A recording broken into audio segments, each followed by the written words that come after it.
Welcome back, fight fans, to the darker side of boxing. I'm your host, Sean, joined by Johnston, as always, to discuss this episode all about the life, the times, and the mysterious death of Zora Folley.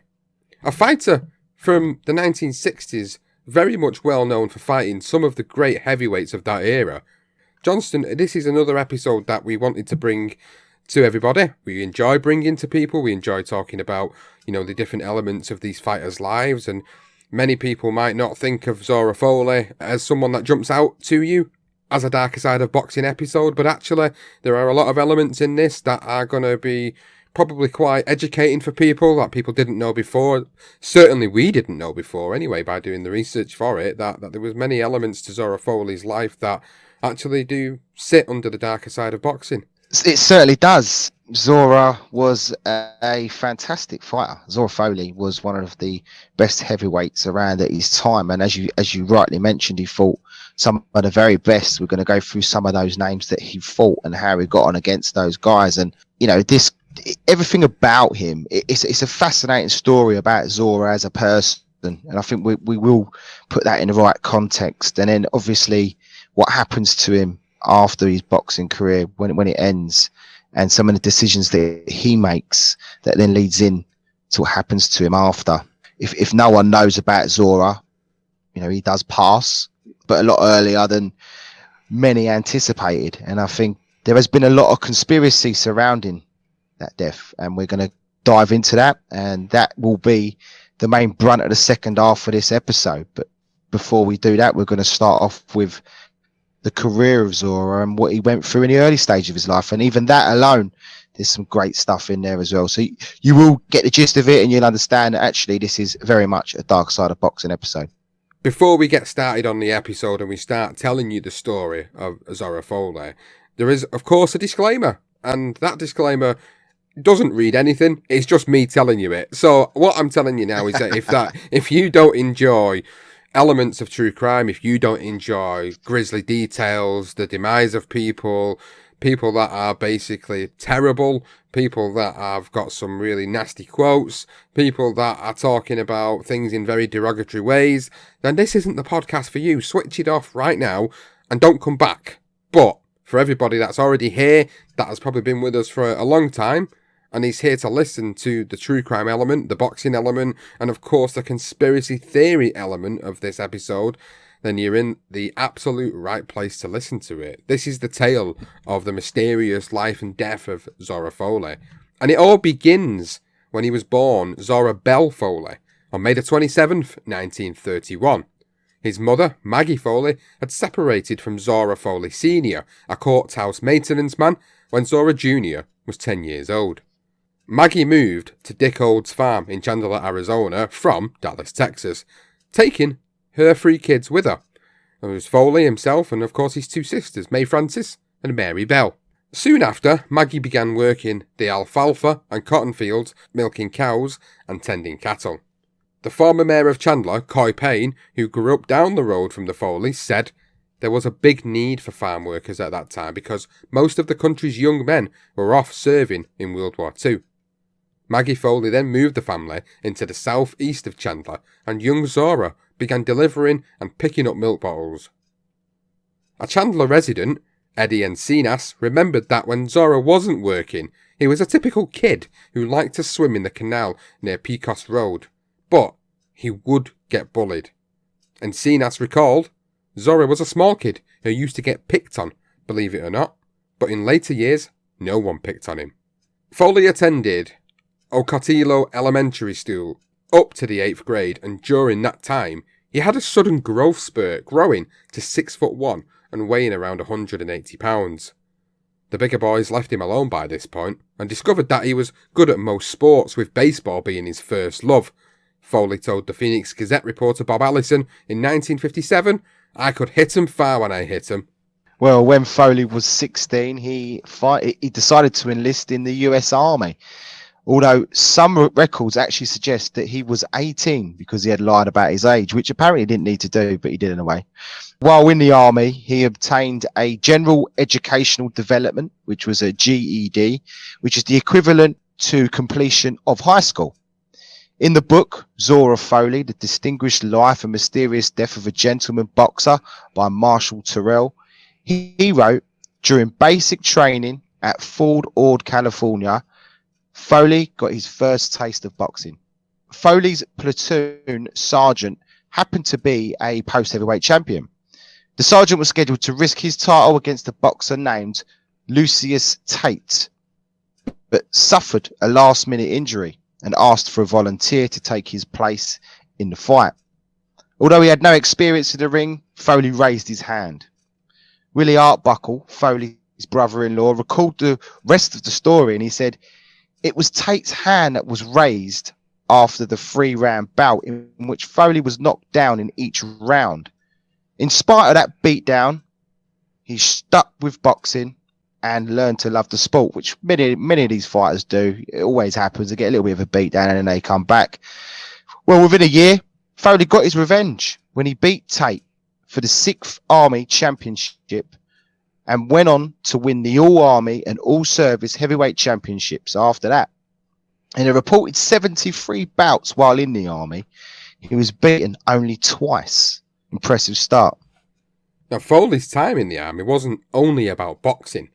He met Joella Arbuckle while on military leave, visiting his family in Chandler. Joella had moved from Oakland to Chandler in 1937, and she lived in 2 tents pitched in a cotton field, one for sleeping and the other for eating. She told Chandler historian Lydia Y. Harris, "My father died at around 40-something, leaving a 6-week-old baby, and we moved to a cotton camp in Eloy, Arizona. Picking cotton was seasonal work. When I went to school, it was Ocotillo, and our teachers came all the way from Phoenix. We had to take the bus with no windows. I did not like school, and so I quit." Joella was 18 and Zora Folley was 20 when they married on September the 20th, 1952. 2 years before they met, Zora was involved in 2 poignant moments during the Korean War, the first being the Battle of Incheon, which took place from September the 10th to the 19th in 1950.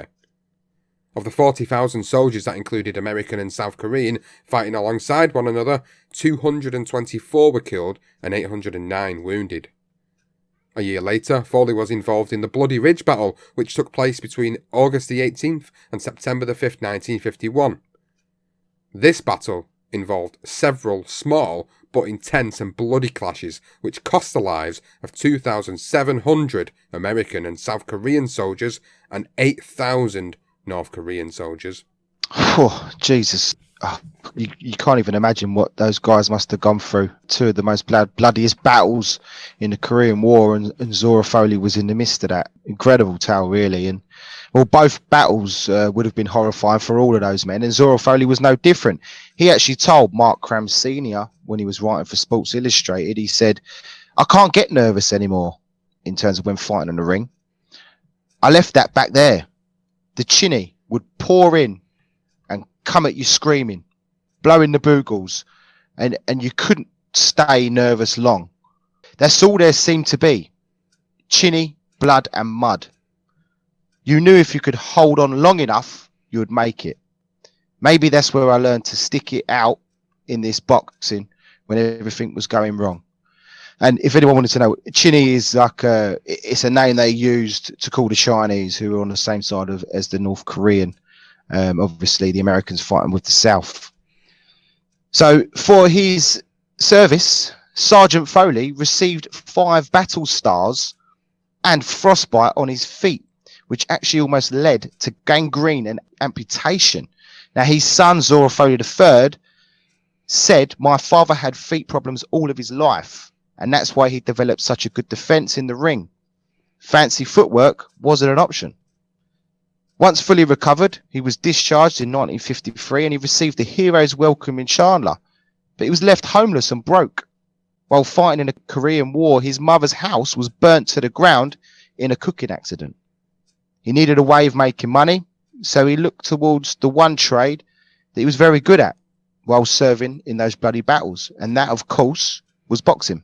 Zora briefly then moved to Virginia when he returned from the Korean War with his wife Joella, and she remembered that it was the first time I left Arizona. It was an interesting time in my life.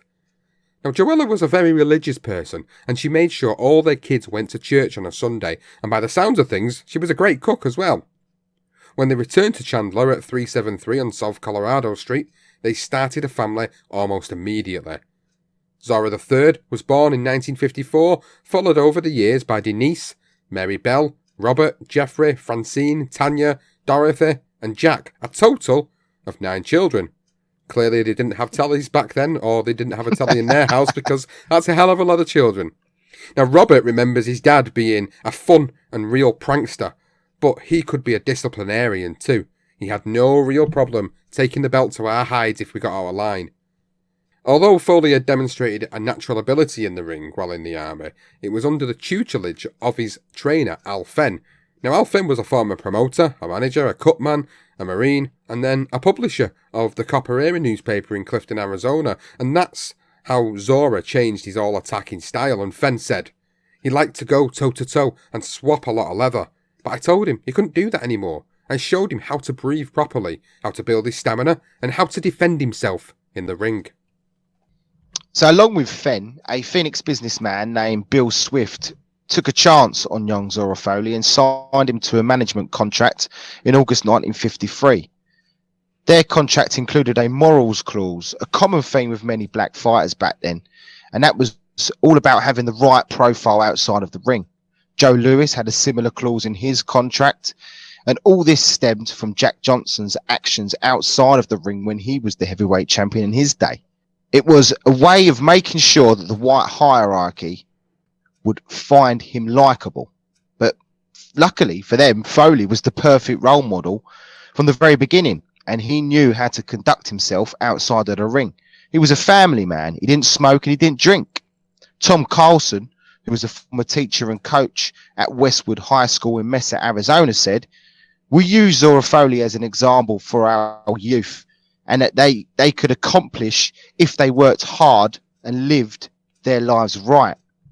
He was a hero, not just in Chandler, but the entire Phoenix Valley. When Foley was finally ready for his first professional bout, he actually won a decision against a guy called Jimmy Ingram on September 26, 1953 at the Olympic Auditorium in Los Angeles, one of his favorite venues in the early stages of his career. After fighting to a draw in his next bout, Foley won his next 2 by stoppage to end 1953.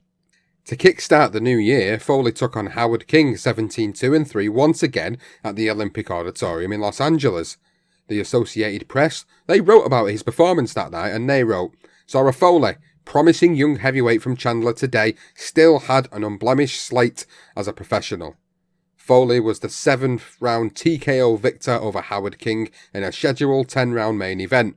Foley floored King in the 5th for a 7 count, and referee Joe Stone stopped the lopsided contest at 2 minutes 35 seconds of the 7th. Foley followed up his 4th win with a first-round knockout in March, before being scheduled to fight Joe Sandell in April. That fight fell through, and Jackie Condon stepped in as a last-minute substitute. The Arizona Republic wrote that Foley shook Condon with a stiff left jab and then tagged him with 2 right hands and then hurt him. The referee stopped the bout with Condon staggering in the 3rd. Now, to finish off 1954, Foley won 8 fights, stopping 3 to go 14-0 with 1 draw. His next opponent was J.D. Reed on January the 20th, 1955, again at the Olympic Auditorium. The Los Angeles Times reported Foley was knocked down by a right to the body early in the 1st round. He controlled the rest of the bout and opened a cut on the inside of Reed's lip in the 4th round that led to the eventual stoppage in the 8th. Well, Foley maintained his unbeaten start with 3 more knockout wins in 1955. And in 19 fights, he had won 18, with obviously that 1 draw in his 2nd professional fight. Well, it was inevitable that his performances would begin to attract some unwanted attention. As you might be aware, the mob were very much pulling the strings in boxing during this period. We're going to direct you to another darker side of boxing episode, which was the Boxing and the Mob in season 1, if you want more details on the boxing and the mob. So it was expected that this young, clean-cut heavyweight demonstrating hot potential could catch the eye of the mob. And Fenn, well, he only knew too well of the heavy-handed tactics from previous fighters within his stable. He spoke about their approaches in a 2008 interview with boxing historian Christopher James Shelton. And this is what he said. He said, the mob threatened both myself and my partner, Dave McKay. The Nevada mob, an Italian by the name of Ralph Gambino, approached me one day and said that boxer, as in Irving Starr, belonged to them now. Another fighter they wanted was a guy called Ray Coleman. The mob called and warned me that they would kill Coleman's daughter. I laughed at them. Ray Coleman doesn't even have a daughter. But those guys knew me and decided to leave us alone. Dave McKay, on the other hand, he wasn't so lucky. He was actually later murdered in Los Angeles. According to Fenn, he was actually suffocated with a pillow and his murder was never solved.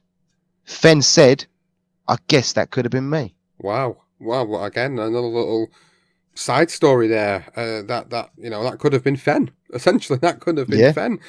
Somehow he managed to escape that. And obviously, as you've said, Johnston, if you've not heard about the Mafia's ties to boxing and how much of a stronghold they had, then please do go back to season 1 and check that episode out if you've not already done so and you are a relatively new listener to the series. Do go and check that out because it does explain a lot more about their stronghold and how things were working in the background while these boxers were getting in the ring. Now, thankfully for Fenn, the mob's advances were not as forcible and he was able to continue working with Zora Folley without looking over his shoulder. In Foley's next bout, once more at the Olympic Auditorium in Los Angeles on June the 23rd, 1955, he took on Johnny Summerlin, who was 24-4-2, who was no pushover. Now, the Detroit fighter was one of very few men that could say he had gone the distance with Sonny Liston. Not once, but twice. He had also knocked out Charlie Powell and decision state champ young Jack Johnson, both from California, before taking on the other top contender in Arizona, Zora Folley. Now, the fight did not go as expected. The United Press described the action and they wrote, Folley was sent crashing to the canvas in the first round with an overhand right for a 9 count. He rallied to win the second, third and fourth rounds, but in the sixth, Summerlin caught him with a wicked left. Now, that left hand prompted his corner, fearing his jaw had been broken, to throw in the towel. Now, Fenn recalled to Christopher James Shelton that, as in that fight, was a mistake. Folley was not quite ready for him. And Bill Swift agreed with Fenn and he said, we brought up Zora too fast. He wasn't quite ready for Summerlin, who at the time was a really stiff puncher. Sounds like a very good fighter. In fact, the fact that he went the distance twice with Sonny Liston, I honestly don't think there are many, barring Muhammad Ali. That is impressive. It really is. And unfortunately, it's what happens. They get rushed into these fights and then you have it. Summerlin, a guy that people may not recall, but, fought twice with Sonny Liston and defeated Zora Folley in his first ever defeat in his boxing career. So there you go.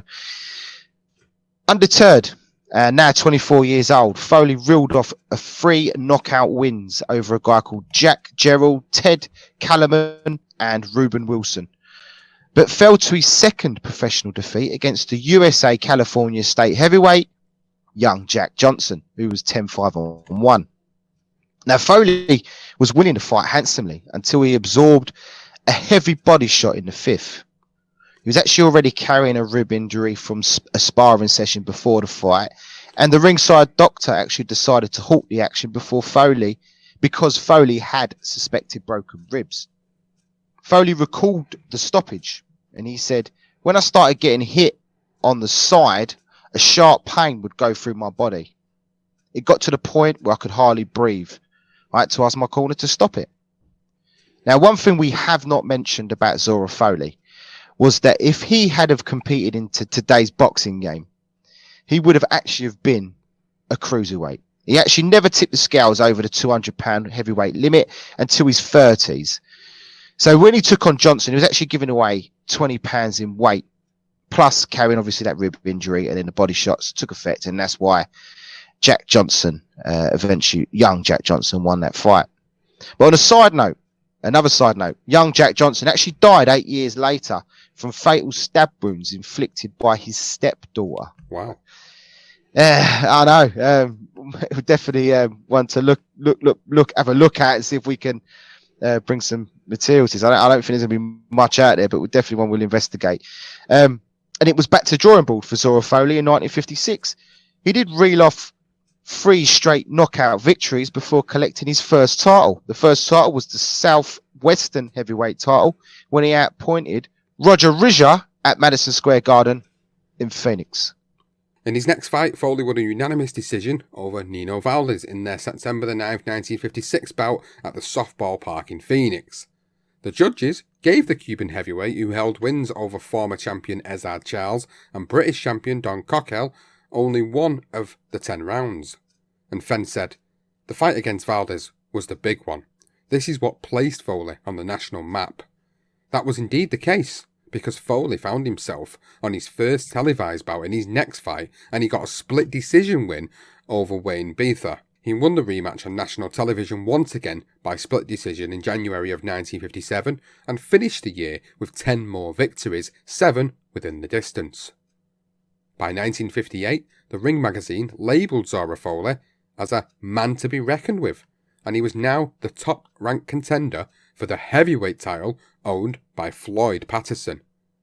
With a record of 38-2-1, Folley should have been given the opportunity to fight Patterson for the world title, but his trainer and manager, Custy Amato, had no intentions of ever giving a legitimate and worthy challenger a shot at the world title.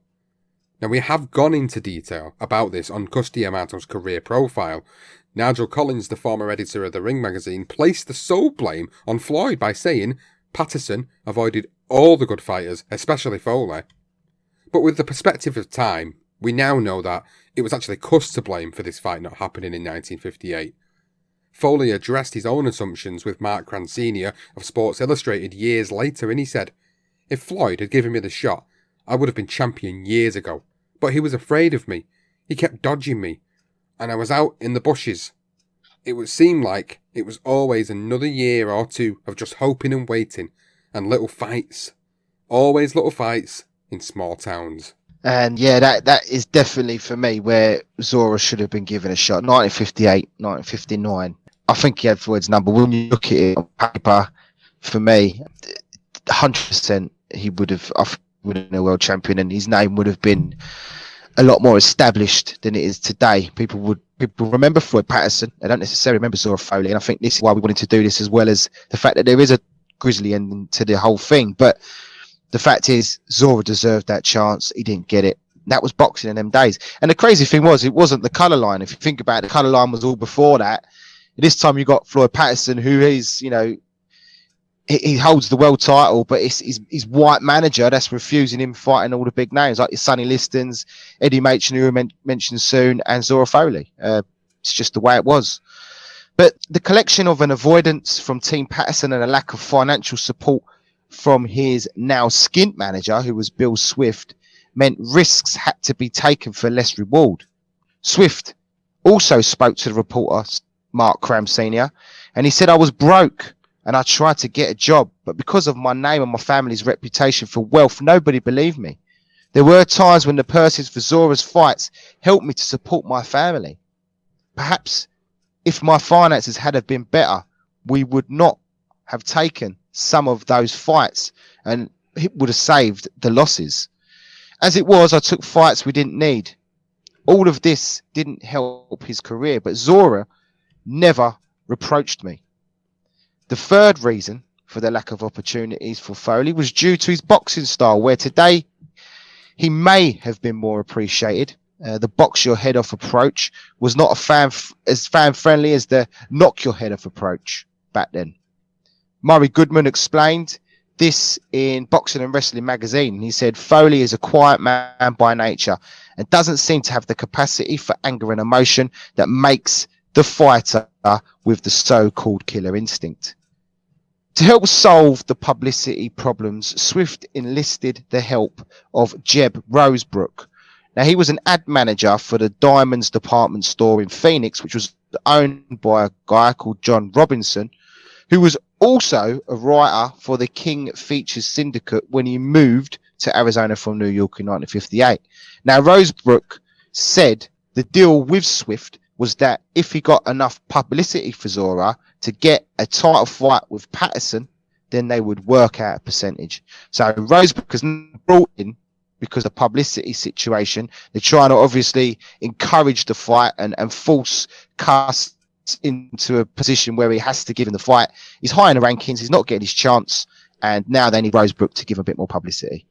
Now, Rosebrook spoke of his opinions on the fighter he was trying to sell to the public, saying he was not an outgoing guy or the kind of person to tell jokes or even laugh that much. He was the kind of same person he was as a fighter, and whatever was going on in his mind stayed there. Foley confirmed Rosebrook's assessment when he told Mark Ram in 1967, and he said, "I keep my irritations well hid. They're covered up way down deep, and I guess that's where they belong." Now the number 2 contender for Patterson's crown, Foley's 42nd professional fight was a title eliminator against another avoided heavyweight and then number 1 contender, Addy Mation, who was 24-0. But with so much at stake, neither fighter took the initiative, so they cancelled each other out, and the Associated Press wrote, most of the 11,759 crowd, which paid a gross of $95,755 to watch the goings-on at the Cow Palace, booed lustily at the dull action. The fight actually ended as a draw, which promoted the former heavyweight champion Joe Louis to make this post-fight comment, and he said, "It was a terrible fight. Machen wasn't sharp and Foley weakened." Following the poor performance, Foley recorded 2 back-to-back victories before travelling to London to face Henry Cooper on October the 14th, 1958. But despite knocking Cooper down in the 3rd round and had him bleeding badly in the last 2 rounds, he was outpointed over the 10-round distance. So distraught with the decision, Foley and Al Fenn cried robbery. They blamed referee Tommy Little. Foley said, "He kept telling me to watch my head. He worried me every round." The loss to Cooper dropped Foley from the number 1 spot in the heavyweight rankings to number 3. His team needed another direction to gain Foley some much needed exposure. And Rosebrook decided to make a pitch to NBC's The Today Show to have Foley on air giving the host a boxing lesson. Rosebrook was actually pleased with the move, but it failed to deliver the predicted outcome. In his own words, he said it was a good idea and a little out of the box for its time. But then Patterson knocked out Ingemar Johansson in June of 1959, and that put a dampener on things. We had to wait another year before they fought a 2nd and 3rd, both of which Patterson won. If television wasn't going to bring Foley a title shot, and hopefully his performances in the ring would. He didn't lose another fight after the Cooper defeat for almost 2 years.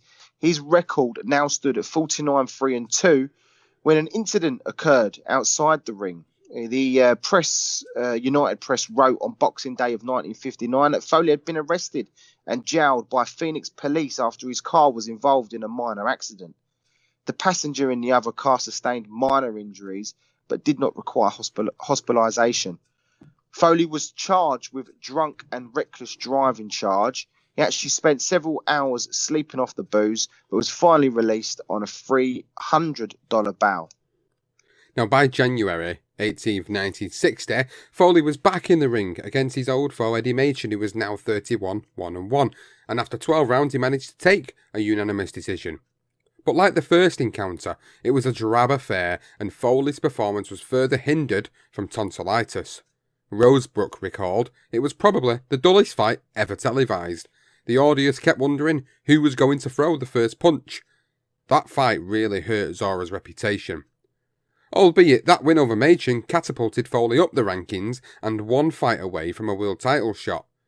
The opponent he had to overcome was one of the most feared heavyweights in boxing history, and the subject of our inaugural Dark Side of Boxing episode. It was of course Sonny Liston, who at the time was 29-1.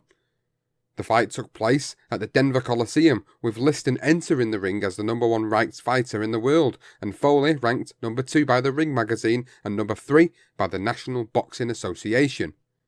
Foley was guaranteed $40,000, and Liston, who had his own publicity problems, was guaranteed $25,000. he accepted the smaller fee just to make the fight. The Associated Press wrote about this fight and said, Sonny Liston, swinging his sledgehammer fists with devastating fury, knocked out Zora Folley in 28 seconds of the third round after battering him to the canvas twice in the second of their scheduled 12-round heavyweight fight last night. After the fight, Sonny Liston said, "I figured he'd run. In that second round, though, he was throwing them all good. I think he hits the target better than Patterson." Well, after that morale-crushing defeat, Murray Goodman, in Boxing and Wrestling Again, he summed up the once potential heavyweight champion from this point on. He said it appeared almost certain that Folley was to be just another heavyweight opponent. He dropped in the ratings and he dropped in ambition. It was fight to fight from now on, moving wherever there was a decent payday. Those were harsh words about a fighter that was avoided for so long and had some contentious losses against his name.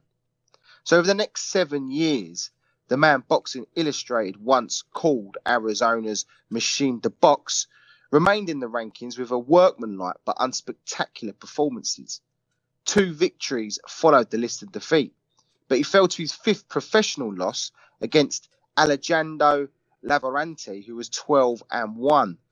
The Long Beach Press-Telegram recorded that the Argentinian battler broke out of his shell in the 6th round and floored Folley twice. They continued.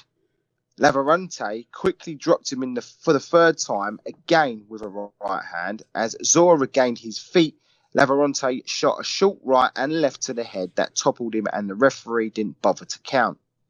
From August 1961 to the end of 1962, Folley managed to rejuvenate himself and won 9 fights on the spin with impressive triumphs over Bob Claroux, who he actually defeated again in 1963, and Doug Jones.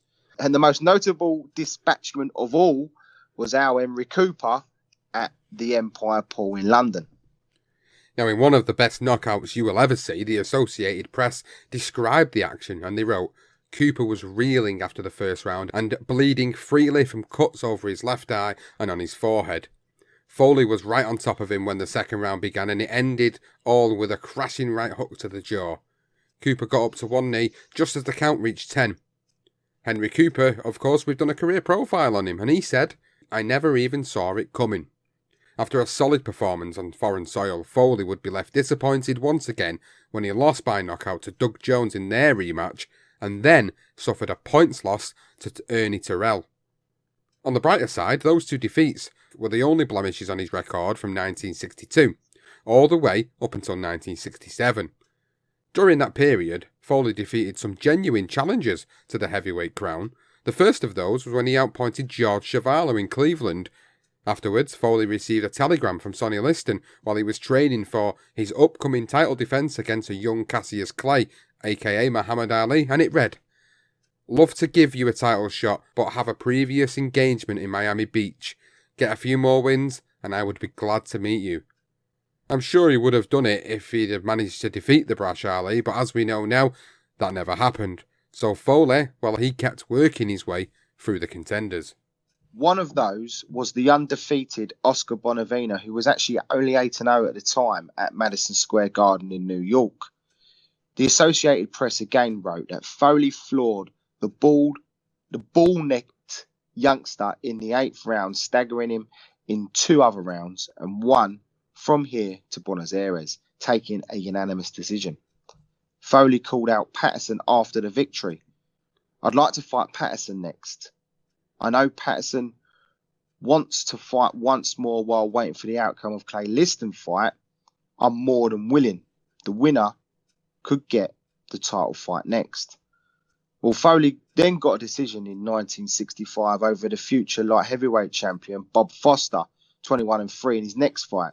Again, the Associated Press explained it, and they said that the veteran Folley, who was now 33, who hoped for a heavyweight title shot, finally forgot his caution in the final round and had the lighter Foster staggering when the bell rang.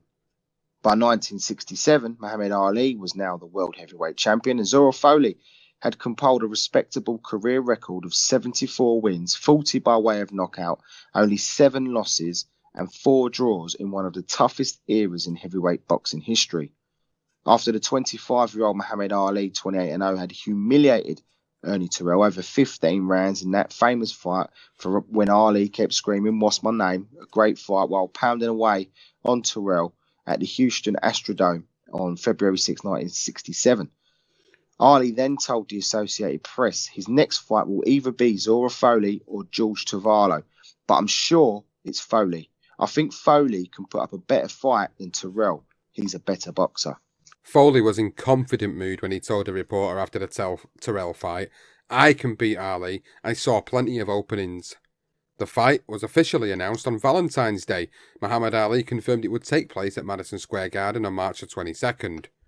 It was the Garden's first heavyweight title fight since Azar Charles battered Leoma in 1951. Mark Graham Sr., again for Sports Illustrated, described Foley's rise through the heavyweight ranks as almost ghost-like, and he said Zora Folley has been in 85 fights, but few are aware that Zora has ever been near a ring, or for that matter, that he even exists. Folley was known as a dangerous opponent throughout his career, but only within boxing circles, hence why it took him so long to finally get a title shot. It was also an unkept secret that he could do a lot of damage with his best weapon being the short, powerful right hand.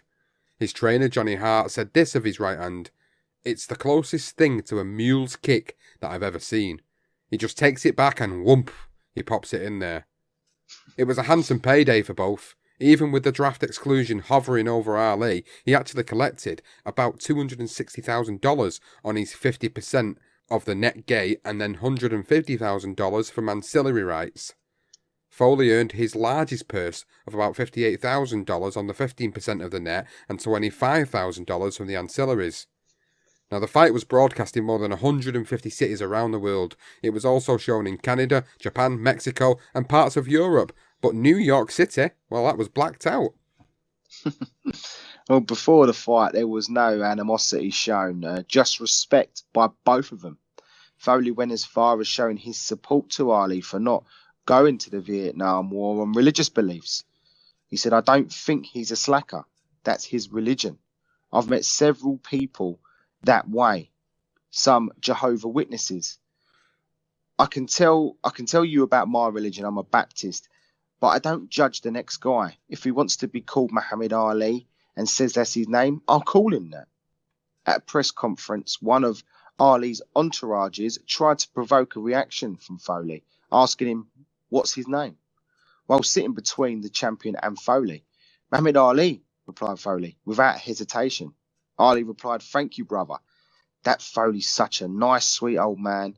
8 little kids, calls me Muhammad Ali, thanks me all the time for giving him a chance. How am I ever going to get mad at him and build up this fight?" George Nadal, mayor of Chandler, Arizona, agreed with Ali's description and how marketable Foley would be if he could actually do the unthinkable and beat Muhammad Ali and become the heavyweight champion. He said he's the only heavyweight champion you'd put on the back of a Wheaties box if he wins.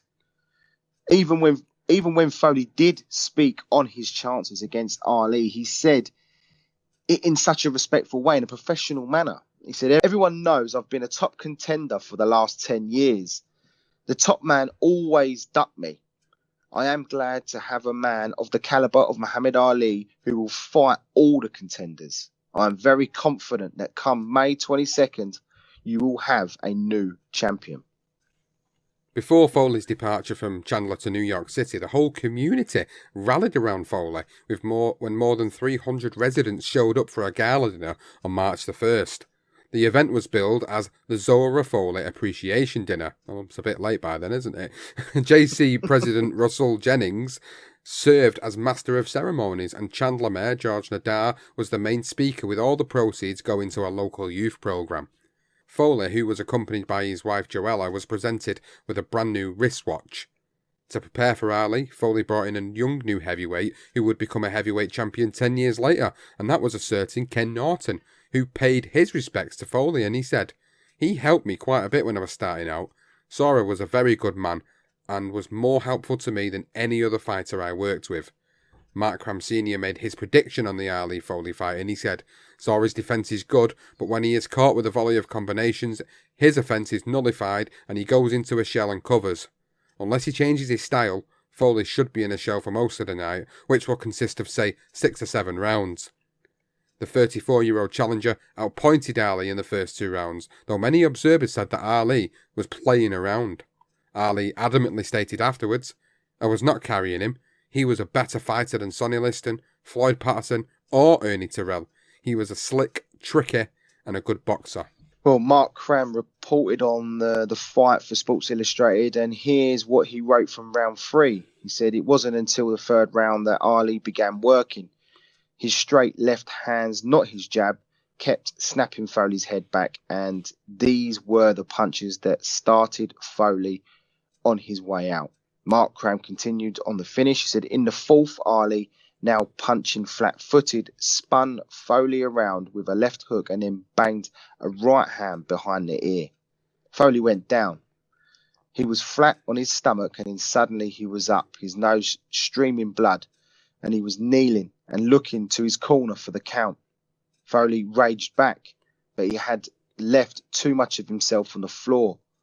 Ali, it appeared, carried Foley in the 5th and 6th rounds, but going into the 7th, Herbert Mohammed, his manager, told him to stop playing. He did.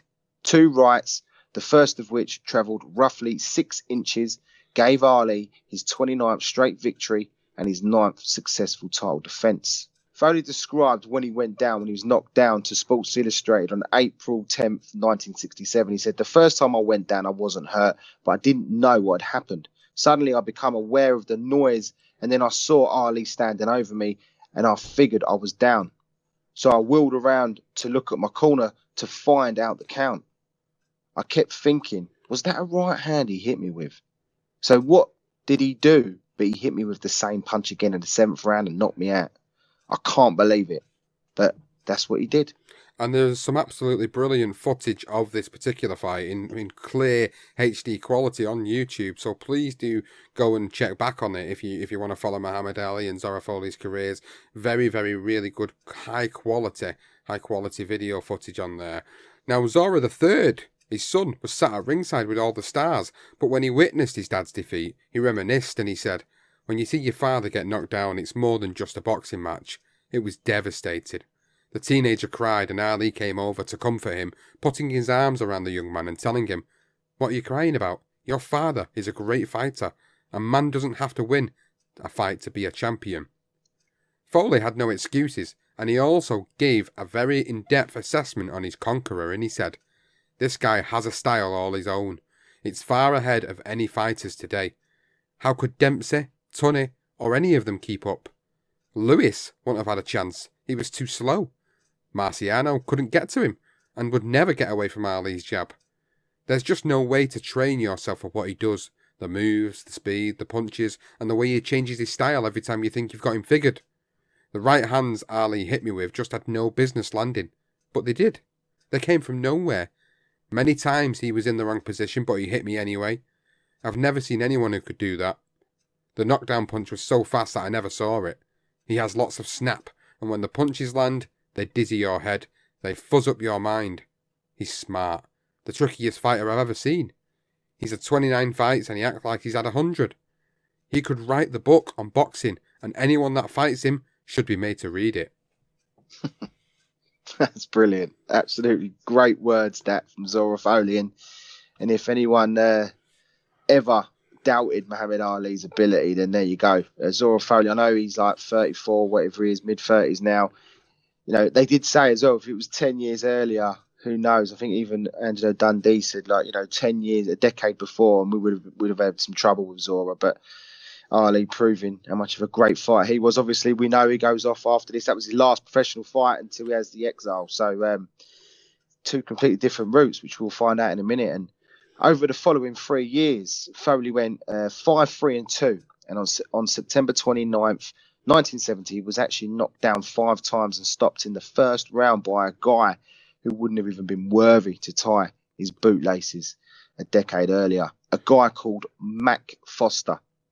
The defeat left a bad taste in the Ring magazine's mouth, as with many boxers in these days. They wrote, "Matches of this sort are not good for the game of boxing and should not be countenanced. That kind of cream for a heavyweight is bad for business all round." In a career that lasted 17 years, 96 fights, 79 wins, 10 losses, and 6 draws, Zora Folley will go down in our eyes as one of the era's most distinguished heavyweight boxers to never win a heavyweight title. Angelo Dundee echoed our thoughts when he called Zora Folley one heck of a fighter.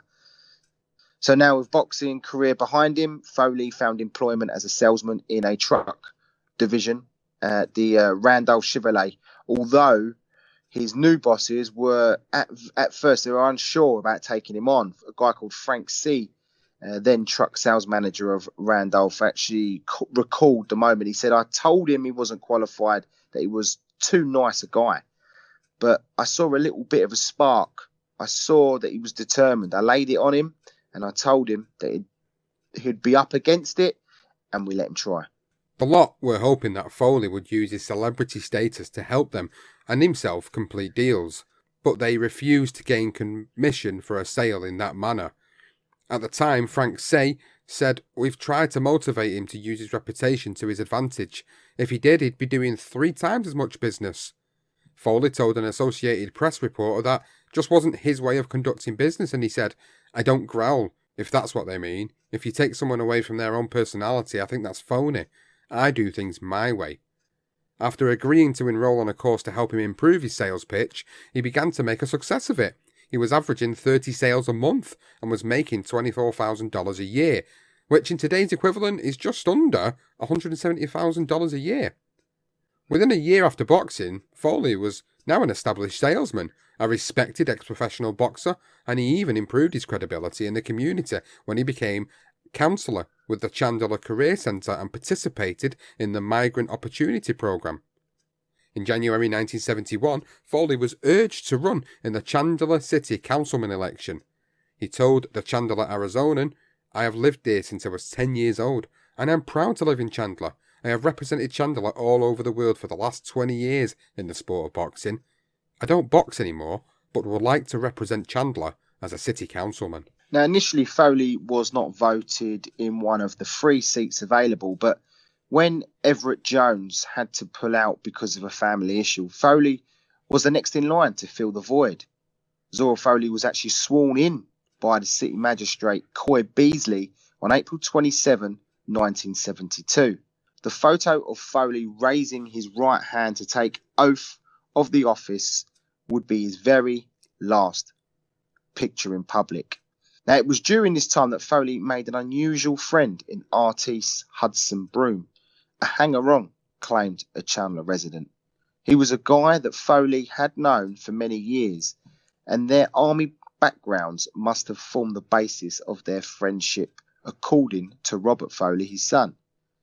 He also recalled that Broom was a guy who liked hanging around my dad because he was exciting. I remember bumping into him when he was in his 50s, and he could not look me in the eye. I didn't care much for the man. Broom was in no way as distinguished for his service in the military as the war hero Zora Folley. He didn't even make it through 1 year until he was discharged. Artiste Broom was also a bigamist. He actually had 2 wives on the go. They were in different state marriages. One was in Arizona, one was in Nevada. So they didn't connect it to police. So obviously they didn't recognise it was a bigamist with 2 wives.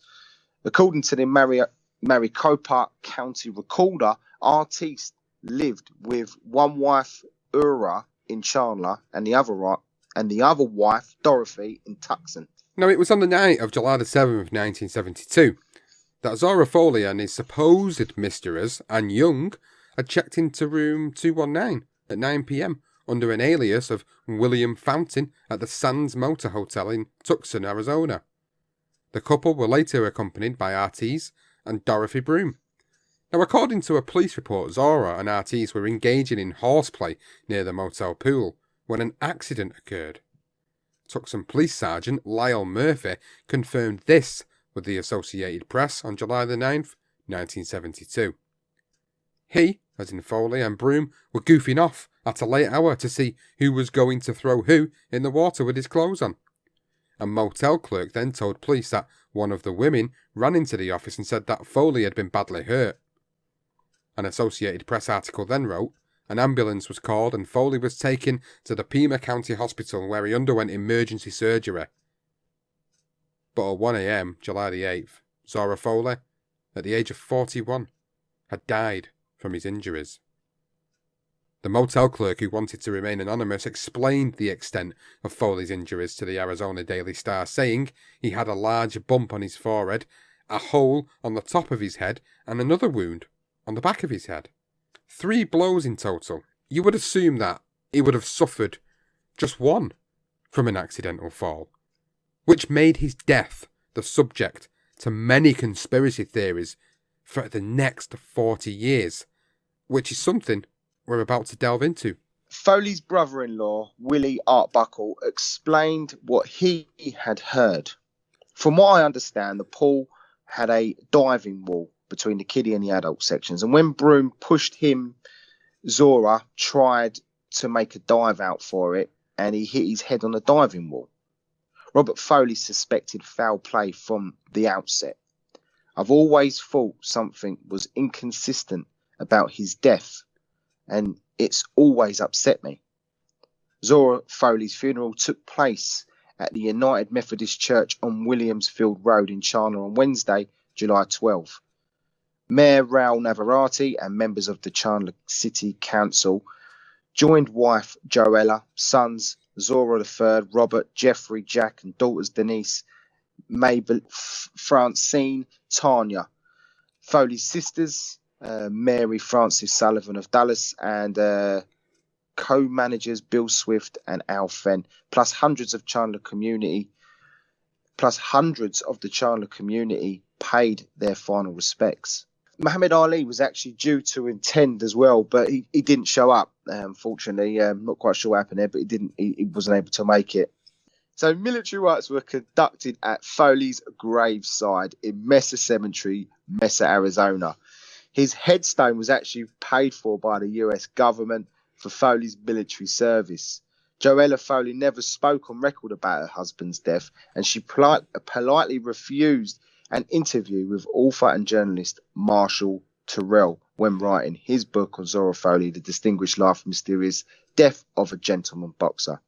So first and foremost, you're thinking to yourself, what the hell has happened? Like, initially, it seems like a bit of an accident. They've been fooling around, as he said, and he's fell in, he's hit his head. But then, you know, the witnesses were stating that he had 3 separate injuries on his head, and it was like, seems a little bit suspicious straight away. And then obviously the funeral takes place. And then obviously there's more investigations to come over the coming years after this.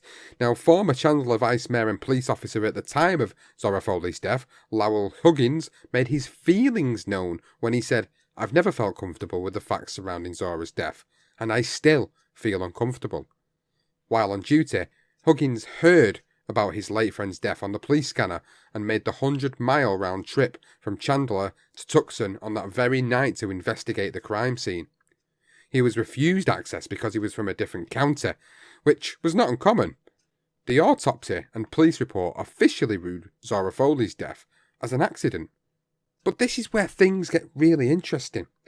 Dr. Bruce Parks, a former chief medical examiner for the Pima Office of Medical Examiners, told Marshall Terrell in 2003 when he was requesting a copy of the police report, "We think they were in our archives and on a list to be destroyed." It was standard policy for old records to be deleted after a certain length of time. Tucson police said that they did not know if the police report had been destroyed or was stored somewhere on a microfile, but the records division said a report number would have been generated under the autopsy report. But those accounts were missing, or presumably destroyed. Well, so that's interesting, isn't it? I mean, he's trying to get to the bottom of it. You know, you need the police report, you need the autopsy report, so to get an idea of what exactly has happened here. You know, he's dead. He's got 3 blows on the head. If he fell in, why has he got 3 blows? Well, there's so many holes in the case, and conspiracy theories have circulated among the Chandler and the boxing communities, as you said, for the last 40 years. Now, one of the most popular was that Zora Folley was actually murdered by the mob, which does seem very unlikely considering his friendly reputation and non-involvement with figures from the underworld during his boxing career. But Tucson was well-known retreat for mafia villains like Joseph Bonanno Sr., Peter Licavoli Sr., Mo Dollis, Peter Notaro, and James J., aka Bats or Batagila. Well, these chaps knocked about in Tucson not too long before Foley's suspicious death. Tucson was actually rocked by a series of bombings in 1968 at the homes of all those organised crime figures and one beauty salon. One highly placed law enforcement officer in Tucson said, "This is obviously a case of retaliation involving mafia warfare between Bonanno family members and those who oppose him in Tucson. The bombings were done for intimidation as a way of saying they can go further." In fear of more trouble spilling onto the streets and innocent people getting killed, US Republican Morris Udall asked for FBI Director J. Edgar Hoover to assign more agents in Tucson to fight against organised crime. Now, this theory is further ingrained to the death of Zora Folley after a magazine reported in 1972, not long after his death, that two suspicious men were at the scene of his death that night. Further fire has been added to the fuel because of the suspicious deaths of two other boxers, Sonny Liston on December the 30th, 1970, and a month after Foley's death, Eddie Machen, who actually fell from the second-story apartment window in San Francisco. Could all three have been murdered by the mob, or were all three deaths down to the tormented souls of boxers who fought in a brutal generation? It's a very good question. I'm pretty sure you guys listening, I'm pretty sure you will have your own assumptions so far with this, but we'll head on further into investigations. Now, Nigel Collins, then editor of the Ring magazine, thinks that racism played its part because of a lack of further investigation from the authorities. Now, he said in 2003, it could be that maybe to the white establishment the death of a black man wasn't a big deal. I think racism could have played a role in that there wasn't a full investigation. Now, after Marshall Terrill had completed his newspaper series on Zora Folley, he always carried that nagging feeling that there was more information out there.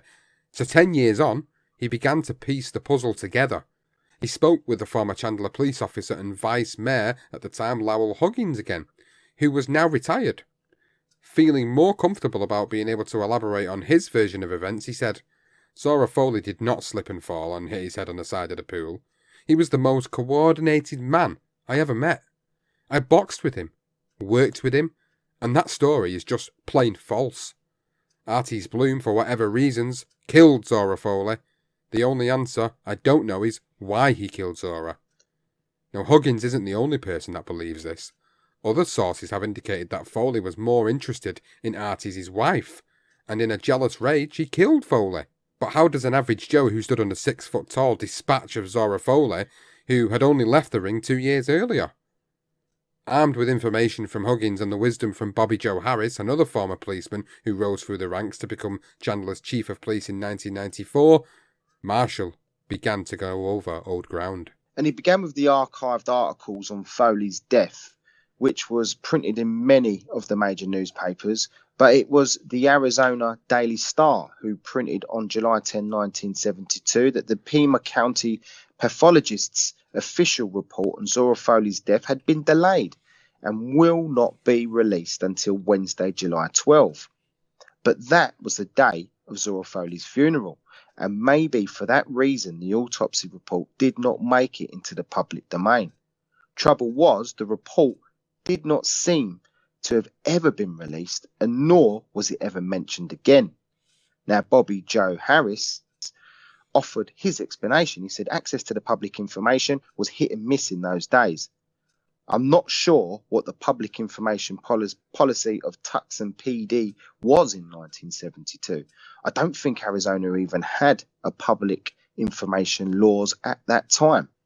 He then continued. He said the Folley incident was sort of a scandal, and the media did not hit on those sorts of stories as they do now. Plus, the powers that be were more protective of it. It's also possible that another story might have popped up and became a bigger priority. He then asked questions on Foley's presumed mistress. Who was Anne Young? And was she a friend of Dorothy Broom? Or was she really Zora Folley's bit on the side? Al Fenn told Christopher James Shelton it was the latter. I guess Foley was stepping out on his wife. Fenn confirmed. I believe that the men began with horseplay, trying to impress the women. I hear the talk that Foley was murdered. They say it was the husband or boyfriend of one of the women that found them, became jealous and whacked him. Now, Jeb Rosebrook told Marshall Terrill in 2013, in July 1972, I got a phone call from my former boss, John Robinson, informing that Zora was dead. He told me that Zora was down in Tucson to meet an old friend, and they started wrestling around when Zora slipped and fell and hit his head near the pool. John also told me that Zora was getting a divorce. Knowing Zora had 9 kids with his wife Joella, the information came as a bit of a shock. Now, Marshall tried to track down Anne Young for an interview, but after finding who he thought may have been the correct person, he received no response. His next move was to make inquiries about the missing pathology report, and to his astonishment, it was suddenly available. On September the 26th, 2013, Marshall was sent a PDF version, and this is what the coroner, Edward Brooker, wrote. Zora Folley was pronounced dead by Dr. G. Reed at 1 a.m. July the 8th, 1972. Then Foley's corpse was transported at 3:45 a.m. by A&S coach service from Pima County Hospital to the office of the coroner's pathologist on Pennington Street. The apparent type of death was recorded as natural, not accidental, with a comment that also said, fell down by pool and hit head. Under cause of death, Bruckner listed cerebral concussion, cerebral relating to the head or brain, and the concussion defined in the dictionary as a temporary loss of consciousness caused by a hard hit on the head. Bruckner even sketched 4 diagrams of all 4 sides of Zora Folley's head, which indicated that the fatal trauma occurred at the lower back of his skull. Just a single blow to the head, not the 3 that was mentioned earlier. There you go. The pathology report says 1 injury, and that was just to the back of the head. That's it. It sort of does move away from the fact that what the paper printed, saying that it was that a witness had identified 3 marks on the head. There you go. Obviously, we need to move on though, because he still needs eyewitnesses. And well, after the blood and urine and bile tests were actually conducted, traces of alcohol were actually identified as well, but he was only just over the state limit of 0.17. Therefore, the story of Folley falling into the pool and hitting his head would seem to be genuine, but without those eyewitness statements of the police report, that was the main thing that would make it more conclusive, and it wasn't conclusive enough. With Anne Young not willing to go on record and artiste deceased since 1997, Marshall attempted to track down his 2 other wives, who were Aura and Dorothy Broom. He got an interview with Dorothy on June 2nd, 2014, and this is her account of what happened that night. I remember we had met them, Zora and Anne Young, over at the Sands and had dinner there. At the time I was pregnant, and we were sitting on the veranda or the lounge at the swimming pool. Zora and Artiste were in the swimming pool and horsing around. Zora went to dive, and there was some sort of divider in the pool, a cement divider. When he jumped in, he hit his head on that piece of cement divider, whatever that was in the pool. When Marshall asked Dorothy to confirm that Zora had in fact dove in to the swimming pool himself and not got pushed by Artiste, she said he dove in by himself. No, he didn't get pushed. He dove in by himself. They had been playing around. They were in the water already. She then went on to say it was a complete accident, a terrible accident. I'll never forget it as long as I live. Dorothy then described how Artiste pulled Folley out of the pool and they called for help. Wow. So an actual eyewitness account of the incident occurring, which seems to dispel the theories around whether the mob were involved or whether Artiste had actually committed a crime here, and whether it was down to a jealous husband that, Zora Folley had been playing around with his wife. But there's more. There's more to this story. After Marshal Terrell had his interview with Dorothy Broom, he began his needle in a haystack search at the Arizona State Library for the police report. He was notified by the Tucson Police Department that the report might be in the Arizona Daily Star newspaper and their records will be in the library. Marshall was given all the Tucson police reports from 1972, which was over 100 microfilm reels, with each one taking about 4 hours to read through. Feeling so close to cracking the case, he persevered until June the 4th, 2014, when he finally found the supplemental report. It revealed that Officer Lehner was the first policeman to arrive at the scene, and this is what he wrote a little more than an hour after Zora Folley had been officially pronounced dead at the hospital. Witness A, as in Artist Broom, stated that he and the victim have been friends since he was 16 years old. Mr. Broom and his wife Dorothy went to the Sands Hotel to see the victim. Stated victim was swimming in the pool. Victim and witness had a few drinks and victim tried to throw Broom in the pool with his clothes on. Victim and Broom were pushing each other and victim, who was wet, fell back into the pool, striking his head on the side of it. Broom jumped into the pool and pulled the victim out. And the report continued, notified Dr. Edward Bruckner due to pathologists at 1:28 a.m. on July the 8th. Sergeant McDaniels was supervisor to arrive at hospital and notified Lieutenant Johnson of details. Talks with Mrs. Broom and witness B and Young confirmed Mr. Broom's story. Mr. Broom notified victim's wife and sister in my presence. No further information. What do you say to that?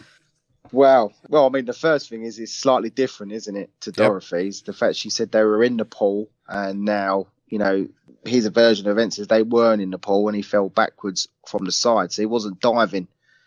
There's a bit of contradiction. It contradicts itself slightly, but we'll move on. The supplemental report that was filed on July 11, 1972 contained further information from Sergeant Wolfe, who was the first detective from the Tucson Police Dispatch to the Sands, and he noted his arrival at 11 p.m. on July 8, a full 24 hours later. Now, after speaking with the hotel manager, Keith Hanlon, who advised Wolfe that the clerk on duty at the time of Foley's death was Manuel Franco, he told Wolfe that he had started his shift at 11 p.m. and 45 minutes later, he received a call from room 219, who identified himself as Artist Broom. He asked if he could buy a pair of trunks so he could go swimming. Franco advised that the pool was closed and no, they don't sell swimming trunks. Not long after, Franco went to check on the pool area when he saw Foley wearing a pair of swimming trunks and Broom now wearing a cut pair of blue jeans. Franco then reiterated that the pool was closed before going back to the front desk. Moments later, Dorothy Broom and Young rushed into the front desk and told Franco that an accident had occurred. Franco immediately called for an ambulance and the police. Interestingly, this was the same clerk that wanted to remain anonymous when he told the Arizona Daily Star a month later that Foley had sustained 3 blows to the head. Yet he failed to mention that part to Sergeant Wolfe. Unfortunately, Franco passed away in 2004, 9 years before Marshall gathered this vital bit of information. So there's still a bit of a spider's web going on here, because you've got contradicting reports, eyewitness reports, and now you've got a clerk who's told the Arizona Daily Star that there were 3 blows, and unfortunately Marshal Terrell, when doing his investigations into this, was not able to get it because he'd passed away. So now it makes you wonder, actually, what was he covering up? Was he scared to report? Was there something else going on here? It certainly feels like there's a little bit more surrounding this. It feels like maybe this was an accident that was covered up. And we'll continue on. Now, Sergeant Wolfe turned the investigation over to Detective M. Rayner of the Tucson Police on July the 12th, 1972. He asked Sergeant Gomez of Mesa Police Department to interview Ann Young and ascertain what type of relationship existed between her and Mr. Foley, and whether or not they had been registered under the name of Fountain in the room. 2 days later, Anne Young told Sergeant Gomez that Zora Folley had picked her up at 5 p.m. on July the 7th at her Mesa residence, and they drove to Tucson, where they checked into the Sands Hotel as William Fountain. She then confirmed that she had known Foley for 5 years and that they frequently went to Tucson for weekend trips. Detective Rayner concluded that Anne Young indicated that the incident which resulted in Foley's death was completely accidental, and that Mr. Foley and Artie's Broom had been clowning around by the poolside, and that Foley had slipped and fallen and struck his head on the side of the swimming pool. No further information. And that is where the mystery ends, really. With all that evidence that Marshal Terrell was able to source, he's effectively cracked the case of Zora Folley's mysterious death. There are slight discrepancies in Artie's and Dorothy's witness statements. Artie said that Zora fell back and hit his head when both were out of the pool, whilst Dorothy said that they were both in the pool swimming, which is confirmed by the clerk who saw Artie's in cut jeans, but that he dove in. The single blow to the back of the head would match with Artie's Broom's story, but not enough inconsistencies to really cause suspicion for foul play. What do you make of all this now? Do you genuinely think, after all the evidence has been uncovered, all the different reports, the pathologist reports, it feels like, to me, this is my opinion, I feel like it was a genuine accident, and I think the people around at the time, Artie's Broom and Dorothy, and then obviously Anne Young, they witnessed an accident occur. There was an accident that happened. They were probably all scared because of what happened, and they've all probably tried to, I'm not trying to say they covered it up, but they were trying to sort of cover up the events that happened, rather than sort of give a genuine account. I think they were obviously messing around. It sounded like there was a lot of, horseplay going on, as they called it. There was a genuine accident that occurred. There was no foul play at bay here for me. It feels like it's just a genuine accident that they've all kind of been a little bit inconsistent with in terms of what they've reported. The only inconsistency really with the whole story is obviously the clerk, who mentions that there were three injuries, but, is that just something he said to cause conspiracy? Was that just something he said to the Arizona Daily Star, to create more hype around what was going on at the time? What do you think about all this now you've had all the information? Yeah, I think with the pathology report, I think that pretty much clears that the fatal blow was to the back of the head. I think the inconsistencies is that, Dorothy saying he definitely dove into the pool. If he'd have dove in, he would have, you're going head first, you're going to hit the top of your head. I don't see how he could have hit the back of his head. That's where I'm sort of I'm not quite sure what happened. But then the other thing is that it wasn't lit up, the pool. It's completely black. You had this massive divide, this cement divide that, between the kiddie and the adult section, as the brother-in-law said. But yeah, I think, but what I think happened is it was an accident. Whether I think they were messing around, and Artie's just sort of pushed him, and he's fallen back and he's cracked his head on that divide. I think that's probably what's happened, by the sounds of it, with that being a fatal blow. And then he's panicked and pulled him out. Obviously, the girls have run in, and when they've come back up, my assumption is that he's probably said, "Look, I'm going to say, like, he was just messing around. He's feeling like." I think he's probably worried because he may have knocked him in. And they're like, "We'll go with it." Because by the account of the police report, the first policeman on scene, he's like, it's Artiste that pretty much describes what happens. And then the girls just sort of say, "Yeah, that's what happened." And then I think as years have gone on, I think that's where Dorothy's probably extended it a little bit. And obviously it's been a long time, it's 40 odd years before Marshal Terrell actually finally spoke with Dorothy as well. So he finished an investigation in 2003, 10 years later, 2013, he's finally speaking to her and he gets that information and he manages to get all the right of the sources together. I think that clerk, though, I just think I don't know, maybe he thought he see three. It's dark, I don't know, there's a lot of claret on the back of the head. Maybe it looked like there was 3 blows, or maybe he is egging it out and making it bigger than it was and causing this conspiracy, because that's what it's been, and that's all it seems to have been for a long, long time for me. I don't know what I think. I'm with you, though, Sean. I think it was literally there was an accident, and I think they panicked a bit because they're not quite sure what's going to come out of this, and maybe someone's going to get done for it.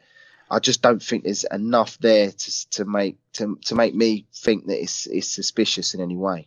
I think that's certainly puts to bed any of the conspiracy theories, and I think that really is the first case that we've dealt with, which, with all credit to Marshall Tyrrell, has actually been concluded and been closed in its entirety. And there's no real conspiracy theory surrounding this. I mean, you guys that have been listening, take what you will from it. Do you still think there's something there? Obviously, when you finish listening, do let us know if you think there was something more to it. It kind of feels like an open and shut case for this one to me, Johnston. Yeah. I think it's been very interesting, and I suppose to round this compelling episode up about Zora Folley, I think we want to share with you just how much Zora Folley was admired by the city of Chandler. They actually dedicated a park in Foley's name, named a street after him, and the former Chandler mayor and Foley's childhood friend Coy Payne successfully petitioned for a community aquatic centre to be named after him. There was also a 3,000 square foot exhibition on view at the Chandler Museum from August to October this year, 2021. So if you do live close to Chandler, Arizona, you have unfortunately just missed it.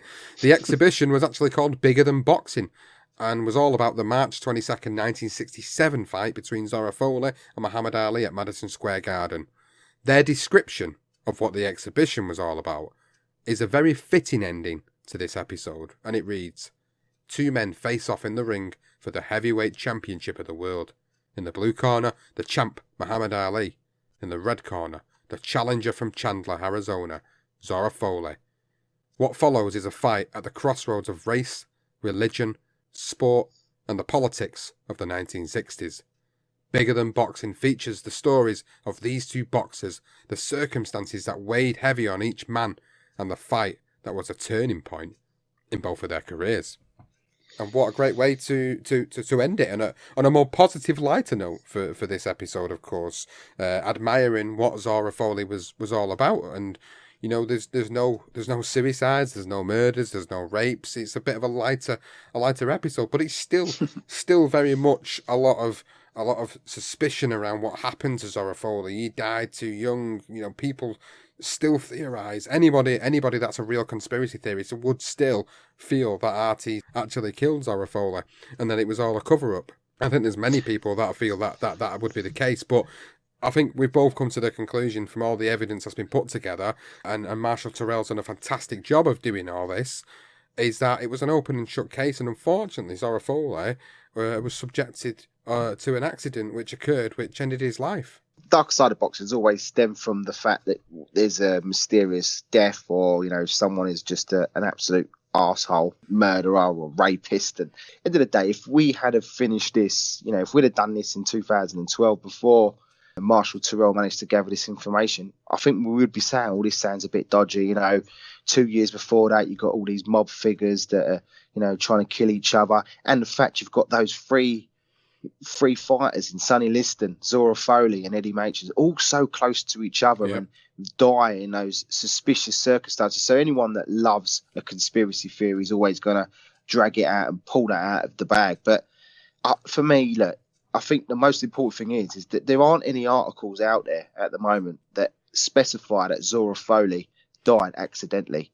Every bit of information you will find, even if it's on Wikipedia, I think there's probably one article that was written in 2020, last year, that sort of indicates and mentions Marshall Tyrrell. I think Marshall Tyrrell needs to be brought up. The fact that he's wrote this book, he spent so much time, he was a Chandler resident himself. He wrote several articles on Zora Folley. And it's nice to be able to put this out and just say to people, look, you know what? The evidence suggests that this was a freak accident, but credit Marshall Tyrrell for the work he's put in. And we don't do that. It's a dark side of boxing, but the dark side of boxing stems from the fact that he did die in very young and in an awful way. I mean, it's just a dreadful way to have died. And also just the suspicion that always surrounding it for all these years. So it's nice to be able to finally say, do you know what? This one was an accident. We're pretty confident it was. The information that Marshall Tyrrell's provided is great. So yeah, it's a dark side of boxing. I know the conspiracy theories, as you say, people will be hoping to try and pull something out of the bag. Maybe some old mobster might say something that he intimidated the three witnesses at the time and said that he done it. Who knows? Look, I honestly think this was an accident. But, it's nice to finish it that way. And also, Zora Folley, I mean, who'd have known? He was having an affair for, 6 years, and he was ready to leave his wife. So that's another thing that come out of the woodwork. But all in all, Zora Folley seemed to have been a very nice guy and a terrific boxer that died too early. Absolutely. I think that's a great way to end the episode on that note. And of course, if you want to listen to more episodes of The Darker Side of Boxing, check us out on Apple, on Google, on Spotify, even on YouTube. All our episodes are available there. If you want to follow us on social media, you can do that. Darker_side_pod on Twitter, and the BTR Boxing Podcast Network Facebook page, Instagram page, and again, the YouTube channel on there. Please do go and check out all the available outlets for all our episodes. Maybe Zora Folley will get a career profile at some point, and we won't just skim over his career like we've done for this, because it kind of feels like Zora Folley is a very underrated heavyweight of that era who really should have had the opportunity to be the heavyweight champion earlier than what he did in his life. He should have had the fight with Floyd Patterson. I think when we do a career profile, Johnson, and we eventually do one on Zora Folley, there'll definitely be a lot more conversations about this. But for now, it's been a very enjoyable episode. I hope everybody's enjoyed listening to the mysterious death of Zora Folley.